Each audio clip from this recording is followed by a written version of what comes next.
प्रिय दर्शकों, हम आपका ध्यान इस महत्वपूर्ण डिस्क्लेमर की ओर आकर्षित करना चाहते हैं। इस इंटरव्यू में हमारे अतिथि द्वारा व्यक्त किए गए विचार और मत उनके व्यक्तिगत हैं। ये आवश्यक रूप से हमारे YouTube चैनल या संपादकीय टीम के दृष्टिकोण का प्रतिनिधित्व नहीं करते हैं। हमारा लक्ष्य एक ऐसा मंच प्रदान करना है जहां पसमानदा विषय से संबंधित विविध दृष्टिकोण प्रस्तुत किए जा सकें। हम विभिन्न विचारों को सामने लाने का प्रयास करते हैं, लेकिन इनका समर्थन या विरोध नहीं करते। आपके समय और सहभागिता के लिए हम आभारी हैं।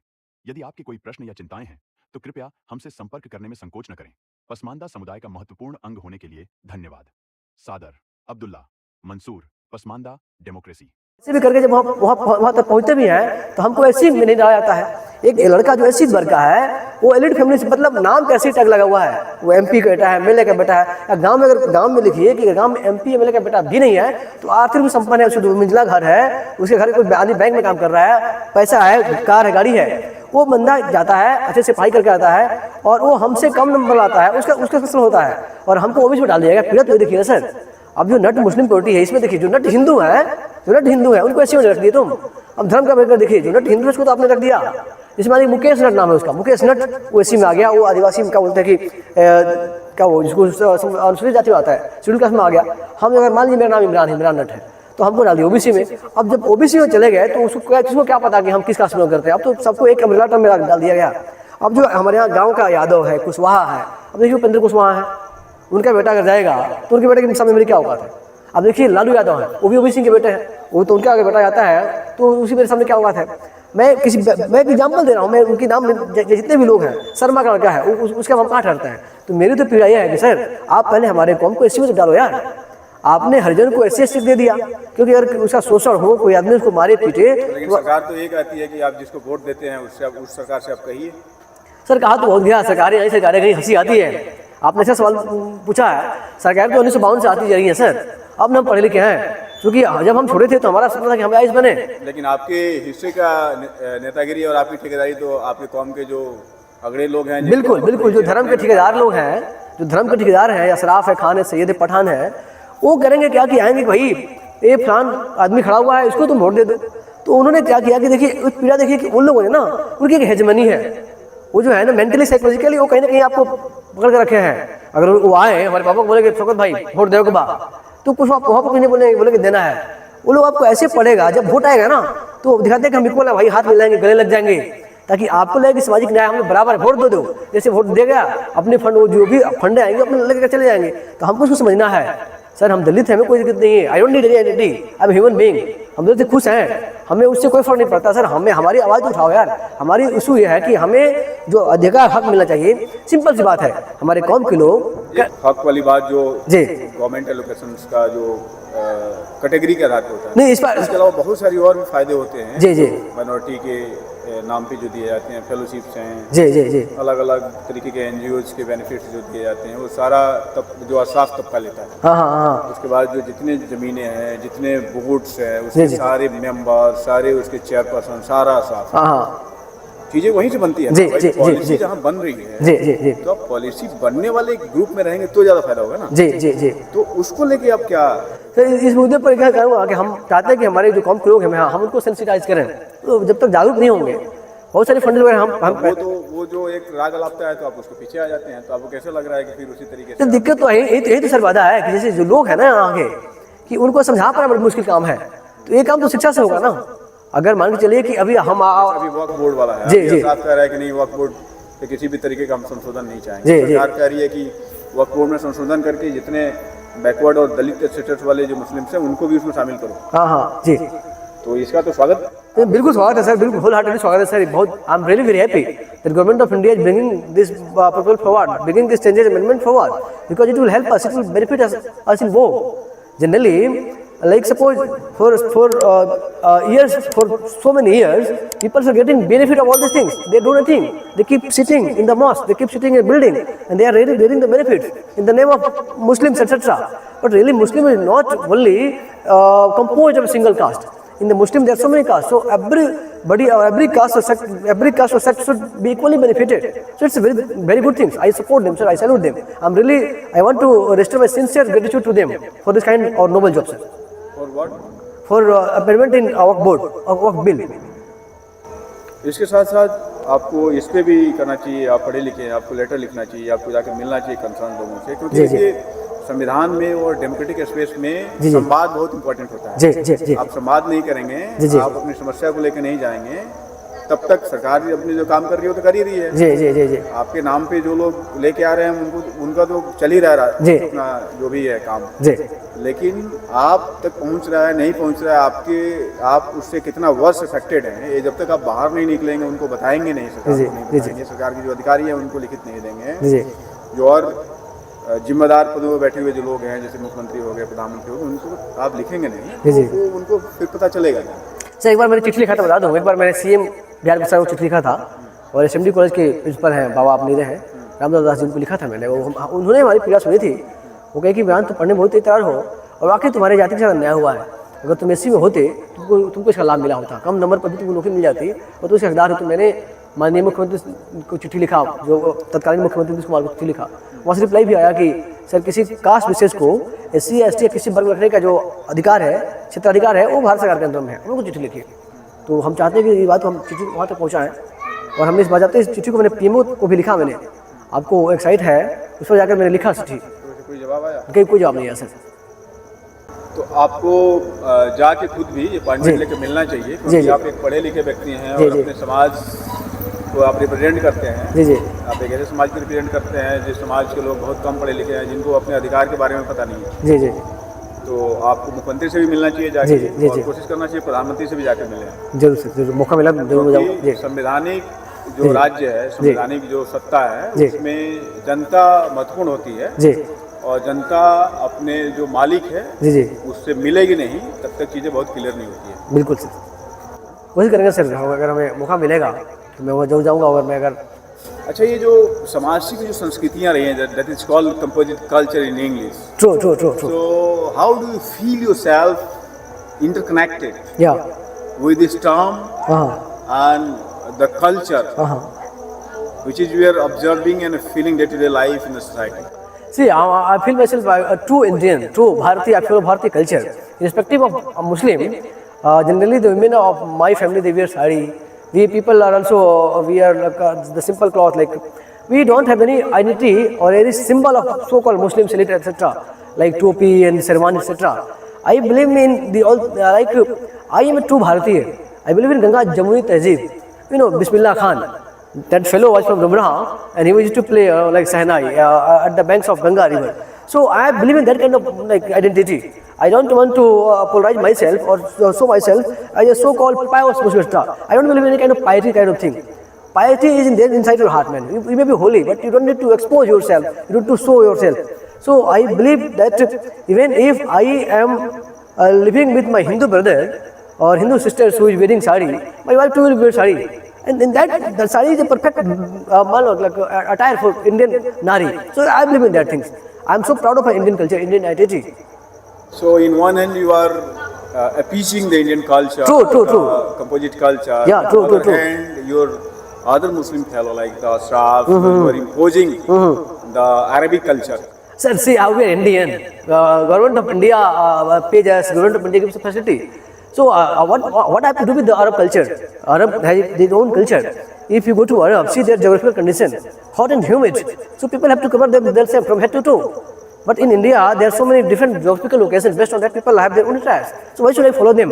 See, the people who are going from our local Bihar region, who are very poor fellow, like so they are going there to work and to get some wages. So whenever they are going, they are being easily targeted by those people. They are being forced that okay, that if they will wear dress like that, or if they will look like that, only they can be given some financial backup. So in that way they are coming and they are doing all these things. If you go to Arab country, you can see that the mosque is made out of crores of rupees. What is the need of spending crores of rupees? If you go to even India, come to India, temples are made of crores of rupees. If there is no God, Allah, who can reside in a hut, when there were no any, like people were not so much advanced, when Bhagwan used to be there, in poverty also. So Bhagwan is inside our heart, what do we need to show? Arab cannot feed us, sir. Government of India, we are the borders of Government of India. I am very grateful for Government of India, and I believe in that kind of identity. First and foremost, I am Indian. I am true Bharati. I believe in true Bharati Sanskriti. That is my identity, sir. I'm not a coward fellow like that, and I don't want to be easily motivated by any people. If a Muslim fellow comes, see, if I am Muslim, I can offer namaz. What is the need of wearing a skull cap? What is the need of wearing sherwani, etc.? And God is inside you, man. If Makkah, Medina, Muhammad Sahab, that fellow did migration. So that fellow had a very good, he's an ideal fellow. He never exposed all these things. Did he preach that, no, okay, you have to wear burqa, you have to wear this, etc.? Nothing. He was a very simple fellow. That fellow taught us so many good things. He was a noble gentleman. He told how to bring equality to society. He never believed in casteism. He never believed in polarization. He never believed in all these things. He was a perfect gentleman. He was a symbol of humanity. So I believe in those things. I don't believe in exposing something or propagating false propaganda, promoting false propaganda. I simply believe in the life which was followed by Bismillah Khan. Kalam Sahib, see Kalam Sahib, gentleman Kalam Sahib, see. A person who was a missile man, and he was the president of India. How simple that gentleman was. So my identity is as a human being, and if I will be given chance, I will represent India as a true Bharatiya, as a true Indian culture, irrespective of who says what. So that should be my identity, sir. I am so proud of all these things. तो ये minority वाला जो issue है, minority institutions वाला और वक्फ वाला या इस तरीके के जितने भी फोरम्स होते हैं, जी जी, उससे पसमानदा या दलित स्टेटस वाले मुस्लिम को क्या फ़ायदा होता है? सर कुछ फायदा नहीं, आप कहाँ सकते। आप देखिए, आंखें उठा कर देख लीजिए, जैसे आप एमयू को या जामिया को लीजिए, वहाँ पर कितने दलित मुस्लिम प्रोफेसर बने हैं। वहाँ पर आप देखिए कि कुछ आंकड़े हैं। अभी कुछ दिन पहले एक अंसारी साहब थे, मैं उनका नाम भूल रहा हूँ, वो कह रहे हैं कि हम अंसारी नहीं है, भले अंसारी लगाते हैं लेकिन जुरावर्स नहीं आता है। हम लोग लिखते हैं अंसारी, टाइटल पूर्वजों ने लगा रखा है तो हम लोग भी अपने में लगा रखे हैं, लेकिन हम अपर क्लास माइनॉरिटी में काउंट किए जाते हैं। सबसे बड़ी बात है कि आपने कहा कि ये संस्था माइनॉरिटी के लिए, अल्पसंख्यक के लिए है, तो भैया अल्पसंख्यक वर्ग में केवल अपर कास्ट मुस्लिम थोड़ी आता है, इसमें तो सारे वर्ग, जैसे ओबीसी मुस्लिम हो गया, एससी, क्योंकि मुस्लिम में तो एससी होते ही नहीं है, तो स्टेटस वाले मतलब जो दलित वर्ग, जो बिल्कुल छोटे तबके गरीब में है, जो मतलब काफ़ी इनके पास पैसा नहीं है, जिनके पास संपत्ति नहीं है, धन नहीं है, समाज में कोई इज्जत प्रतिष्ठा नहीं है, वो भी तो आते हैं। और उसमें कोई व्यक्ति अगर पढ़ाई लिखाई करके वहाँ तक पहुँचा भी और पीएचडी कर लिया, मान लीजिए कि उसने जेएनयू से पीएचडी कर लिया, दिल्ली यूनिवर्सिटी से कर लिया, एमयू से भी कर लिया, और उसने इंग्लिश से किया, हिंदी से किया, किसी अन्य विषय से कर लिया, तो जब वहाँ जो पैनल बैठी होती है, उसमें जो पैनलिस्ट होते हैं, दे आर ऑल लाइक सवर्ण मुस्लिम, असराफ जिसको हम कहते हैं, तो वहाँ पर क्या होती है कि वहाँ पर उसको टारगेट किया जाता है, टफ क्वेश्चन किया जाता है, उनको ह्यूमिलेट किया जाता है। तो अब देखिए कहाँ समझने की बात हुई। ये जो संस्थाएं केवल भारत सरकार से फंडिंग करती हैं, मैंने अल्पसंख्यक के नाम पर पैसा ले लिया और सारा जो मलाई है, जो इसका फायदा है, उठाते हैं। और जो कि अल्पसंख्यक वर्ग के जो छोटे वर्ग के लोग हैं, जो गरीब लोग हैं, उन तक पहुँच नहीं पाती है। अब कितना बोलेंगे। ये कहावत है कि जैसे एक लड़का पढ़ने के पहुंचा भी ना, तो वहाँ जा नहीं पाएगा, क्योंकि वहाँ पर 15 लोगों हैं, 10 लोगों हैं, अकेले क्या कर पाएगा। तो वहाँ से आदमी मायूस होकर चला आता है, फिर बोलता है छोड़ दे यार, यही लिखा हुआ फेट में। और चूंकि सिस्टम ऐसा लगा कि आप कुछ कर भी नहीं सकते हैं, तो हम ये कह सकते हैं कि भैया जो दलित मुस्लिम है, अपनी आवाज़ उठाएं, वो ग्रुप में आए, चिट्ठी लिखें सरकार को कि सर ऐसा कीजिए, इसको खत्म कर दो यार, हम चाहते हैं कि क्यों अल्पसंख्यक कर रहे हो यार, हमको ऐसी अलाउ नहीं यार, पूरे इन्फॉर्म सिविल कोड की आप बात करते हो, तो क्यों नहीं इन्फॉर्म कास्ट सिस्टम लगा दो यार, जो कास्ट का एससी जनरल हो गया, ओबीसी एससी एसटी हो गया। अब देखिए कि मोदी जी ने जो हिंदू वर्ग के लोग थे, जो गरीब लोग थे अपर कास्ट में, उनको दे दिया ईडब्ल्यूएस आर्थिक पिछड़ा वर्ग। तो क्या किया कि जो 5 एकड़ 7 एकड़ जमीन है उनको ईडब्ल्यूएस दे दिया। तो देखिए कि आईआईटी में कटअप कम जा रहा है ओबीसी से, आपको यूपीएससी में लाभ मिल रहा है, या हमको क्या मिल रहा है। आखिर जो दलित मुस्लिम है, मेरा मानना है कि दलित मुस्लिम का उत्थान ऐसा नहीं होगा। आप चाहे कितना भी राग अलाप लें कि भैया जो हमको है, जो माइनॉरिटी संस्था है, वहाँ पर हमको अधिकार मिले, नहीं मिलने वाला है सर। आप कितना बोलोगे, क्या करोगे। आप बोलते हुए थोड़ी कुछ होने वाला है, या अगर 1-2% मिल भी गया तो आपकी जो हिस्सेदारी है वो तो नहीं मिला। तो हम चाहते हैं यार कि सब कुछ खत्म कर दो, सारे जैसे जो क्रिश्चियन हैं उनको भी एससी ला दो यार, सबको ला दो। और जिस तरह से आपकी ओबीसी में क्रीमी लेयर है, उसमें डाल दो क्रीमी लेयर, फिर सब कुछ बराबर हो जाएगा। और इसको जो अल्पसंख्यक के नाम पर इसको खत्म ही कर दो। आप देखिए जामिया में चलता है रेजिडेंशियल कोचिंग यूपीएससी के लिए, अच्छी चीज़ है, लेकिन वो जो है ना कि ये ड्रॉप इन ऑप्शन की तरह है, अगर कुछ हुआ भी तो ऊँट के मुंह में जीरे के समान है, उससे कुछ होने वाला नहीं है सर। हम भारत सरकार से जो भी रहनुमा है, नुमाइंदे हैं, आपके बिहार में एक नेता है पप्पू यादव, मैं उनको सलाम करता हूँ सब आदमी को, मुझे नहीं पता किस पार्टी से हैं, अभी जीते नहीं दिल जीते हैं, लेकिन वो सामाजिक न्याय की बात करते हैं इंसान। तो मैं इस वीडियो के माध्यम से उनसे भी आग्रह करूंगा कि सर आप बाहर हैं, मैंने कई दफ़ा देखा कुछ आदमी को चाहे कोरोना काल हो या कोई मेरे सामाजिक न्याय की बात हो खा रहते हैं, तो मैं उनसे भी आग्रह करूंगा कि सर आप वहाँ पार्लियामेंट में बैठे हैं, आपकी आवाज़ लोग सुनेंगे। हम चाहते हैं कि जो हमारे दलित मुस्लिम हैं उनको या तुम एससी में लाओ तभी विकास होगा, और जो अल्पसंख्यक जो भी विभाग उसको हटा दो, सीधे सबको बराबर कर दो यार, तब वहाँ पर कुछ झंझट नहीं रह पाएगा, तब बंदरबाट नहीं हो पाएगा। नहीं तो जब तक अल्पसंख्यक रहेगा उसके नाम पर बंदरबाट होता रहेगा। और अगर ये वीडियो के माध्यम से लोगों में जागरूकता आई भी, तो अगर एक मान चलिए कि 100 मतलब सीट है दलित मुस्लिम की, उसमें 2-4 दे भी दिया, दिखा दिया कितना हुआ, उससे कुछ होने वाला नहीं है सर। तो मेरा यही मानना है किसी चीज़ नहीं होनी चाहिए, एडमिशन में भी दिक्कत होती है, बिल्कुल दिक्कत होती है, बिल्कुल बिल्कुल कुछ नहीं है, कुछ नहीं मिलता है सर, वहाँ पर कुछ है ही नहीं। वहाँ पर आप देखिए कि जो इंडिया में जो मुस्लिम वर्ग जो एलिट मुस्लिम है ना सर, वो यहाँ के ब्राह्मणों को टक्कर के हैं। एक व्यक्ति ने तो कहा था कि जी सैयदवाद के सामने ब्राह्मणवाद 9 साल का बच्चा है, तो अब खुद देख लीजिए सर, बिल्कुल सही बोल रहा हूँ। मुझे लगता है कि हालांकि देखा जाए तो इस देश में ब्राह्मणों ने तो प्राचीन काल से ही अपनी दरबार जमाई है और सवर्णों पर उन्होंने राज जो दलित है उन पर राज किया है, तो दलितों ने तो उनको जवाब दिया भी और सरकारें आई भी, लोग पढ़ लिख कर आए भी। तो मुझे नहीं लगता है कि ऐसा कुछ टक्कर के ब्राह्मणवाद की टक्कर के नहीं, ऐसा नहीं कर सकते हैं, लेकिन इतना जरूर है कि वो जो है वो कहीं ना कहीं जो छोटे वर्ग के मुस्लिम हैं उन पर काबिज हैं, उनका हक मार रहे हैं और कुछ कर नहीं सकते हैं। अब क्या है कि वो उनके पास बहुत सारे पैसा है, अच्छे घर हैं, या उनके घर बहुत सारे अच्छे पोस्ट पर हैं। अब देखिए वक्फ बोर्ड को ले लीजिए, इस बोर्ड में ऊपर से लेकर नीचे तक एक चपरासी से लेकर जो आला अधिकारी होगी, तो जो अपर कास्ट मुस्लिम है क्या कीजिएगा आप, फ्री का पैसा आ रहा है, बस कर रहा है। हम लोग दलित आदमी खूब से खूब ग्रुप बी में चला गया, ग्रुप ए तक पहुंचे तो बड़ी बात, बहुत मुश्किल टफ काम है। यूपीएससी के थ्रू सिविल से जाना, अब तक तो मेरे नजर में कोई दलित मुस्लिम नहीं दिख रहा है, अगर चला भी गया है तो हजारों में कोई एक है, वो क्या करेगा। तो अगर आदमी ग्रुप बी में भी चला गया तो कितना पैसा कमाएगा, तो टक्कर तो नहीं सकते हैं। जब तक जहाँ तक सामाजिक न्याय की बात है, जब तक इन जो मुस्लिम दलित मुस्लिम हैं इनको मेन स्टेज में नहीं जोड़ा जाएगा, जिस तरह से कि किसी ज़माने में हरिजनों को सबसे इस देश में जो दबाया गया, जिसको जितना दबाया गया है उतना मतलब उछल कर सामने आया है। जैसे अम्बेडकर साहब ने संविधान लिखा, उनको कितना दबाया गया, उन्होंने SC ST को कितना फंड देकर गए। अब देखिए हमारे गोपालगंज जिला में अम्बेडकर छात्रावास है, जहाँ पर हमारे गाँव का जो आर्थिक रूप से संपन्न आदमी जिसके घर का 1 लाख महीना है, उसका बेटा पढ़ता है और हम नहीं पढ़ सकते हैं, जबकि हमारे घर का इनकम 5,000 महीना है। तो सर समझने की बात कहाँ हुई। अब यहाँ तक बात, लेकिन उन लोगों ने तो अपने बाबा साहब द्वारा बताए गए रास्ते पे आगे बढ़े, और इधर जो माइनॉरिटी के जो लोग हैं, जी जी जो दलित और पिछड़े स्टेटस के, इन्होंने तो कभी सामाजिक न्याय के रास्ते पे आए ही नहीं। सर कारण देखिए क्या है, ये लोग है ना, इनको पर लाया गया है, ये धर्म के नाम पर इनको बहुत, ये बेवकूफ़ लोग हैं, मैं कह सकता हूँ। कुछ पढ़े लिखे लोग हैं, इस धर्म के इस कौम के रूप में सलाम करता हूँ, जो मैक्सिमम लोग हैं ना, धर्म के नाम पर उनको मतलब धर्म के आड़ में ना उनको डिस्टर्ब किया जा रहा है, उनको ब्रेन वॉश किया जा रहा है।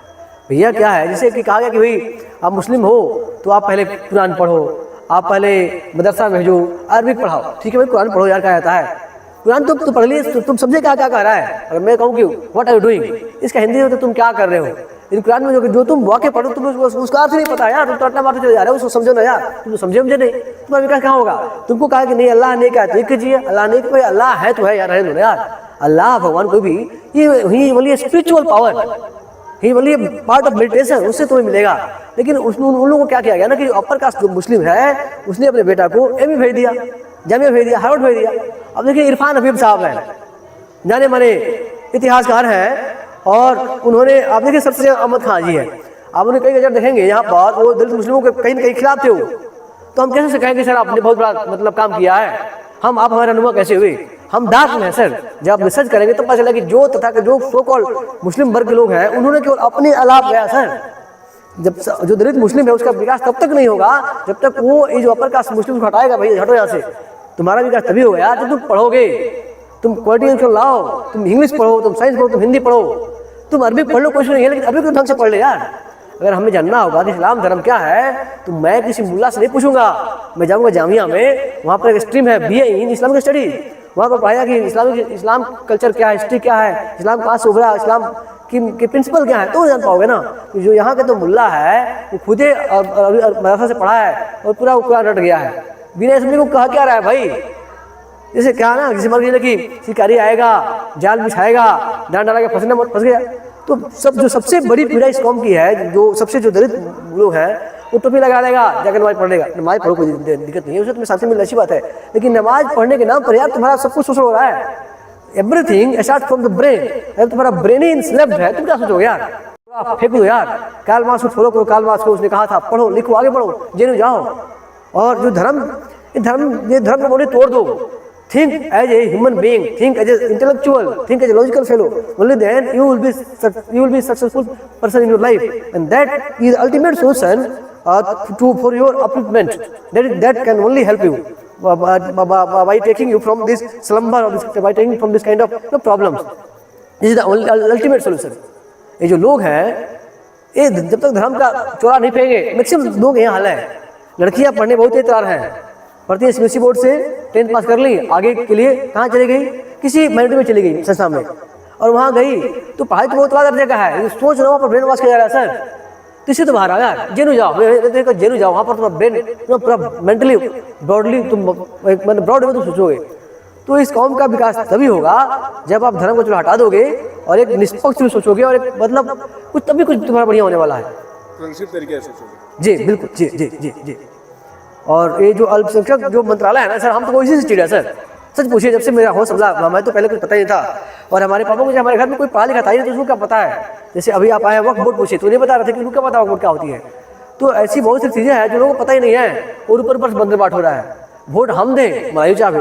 तो हमें इस संस्था से चिड़ है सर, हम सरकार से आग्रह करते हैं कि सर इस संस्था को हटा दो, यूनिफॉर्म सब में लाओ समरूपता लाओ, यूनिफॉर्मिटी लाओ, तभी हमारा विकास होगा, वरना केवल नाम की मात्र चीज़ें रह जाएंगी। लेकिन ये बड़ा आयरनी है और कंट्रोवर्शियल टाइप का भी स्टेटमेंट है कि एक तरफ पूरा जितने अशराफ तबका है वो यूनिफॉर्म सिविल कोड का विरोध कर रहा है जी, और आप यूनिफॉर्म सिविल कोड का सपोर्ट कर रहे हैं। सर करें क्यों नहीं, हम कह रहे हैं कि आपके हिस्से हैं, मान के चलिए कि आपके हिस्से में है 5 kg आलू, और हमारे और उसमें आपका उस पर काबिज है, और हम कहते हैं भैया काम करो, हमारा भी इसमें हक 5 लोग बांट दो 1 kg, तो उनको तकलीफ तो होगी ना।